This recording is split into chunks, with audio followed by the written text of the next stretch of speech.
My name is Elizabeth Bick. I am an assistant professor in the photography area in the Department of Studio Art at the College of Charleston. I took my first photograph where something inside of me looked at it and said, this is different. I was 18 on a trip in Madrid with my family.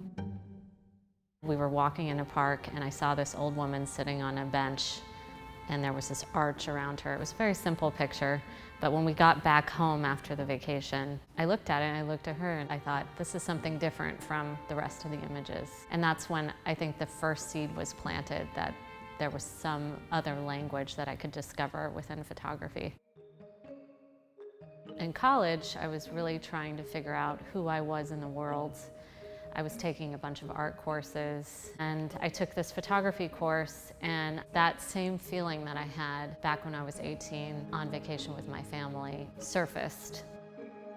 This visual language that's non-translatable allows you to exist in the world and look at the world in a way that very much reflects how you see things. I was always really a quiet, shy person, and I find that I was always very observant of the world, very sensitive to the world. And that level of sensitivity is something that every photographer has, that curiosity and that hungry eye.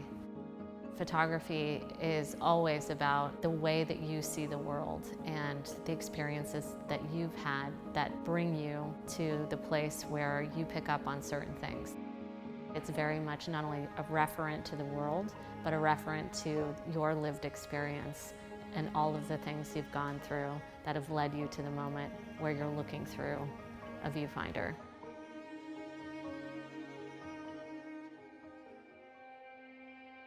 The formative years of my creative expression were through the use of my body as a tool, understanding that my body was being guided by a choreographer. Over the years, the discipline, the repetition, the refining, and even being in a practice space that's a rectangle, that was so much of my life outside of school. I created this sensitivity to bodily movement, not just looking at it, but the way that I move with my camera. I was really able to clarify and focus on combining the choreographic practice of dance, of moving my body, and also thinking of quotidian movement as a type of dance that can be depicted in a photograph through using a really fast shutter speed, through freezing motion, through a certain way of repetitively looking at how people walk through a revolving door, the nuance of that really starts to feel like a modern dance. I find that the goals of my work are very much about celebrating all bodies, looking at everyone in a democratic way, entering public spaces that are free and transient, occupied with moving figures, and really allowing the camera to reveal this kind of democracy of movement that can be translated into dance when frozen.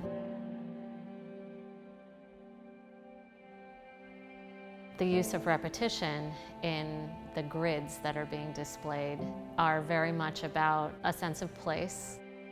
I choose a location that's quite stage-like, that has a very specific, intense sideways light that feels very theatrical. And then I plant my camera down and I become an audience member.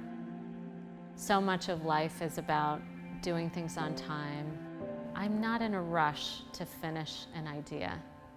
I think it's about letting myself take as much time as I need to figure out in the artistic space. I think that it's also about letting what's being presented to you reveal itself to you, or help you reveal yourself to yourself. Every photograph is tied to the perspective of the photographer. So I find that at its best, photography invites a great deal of empathy and understanding.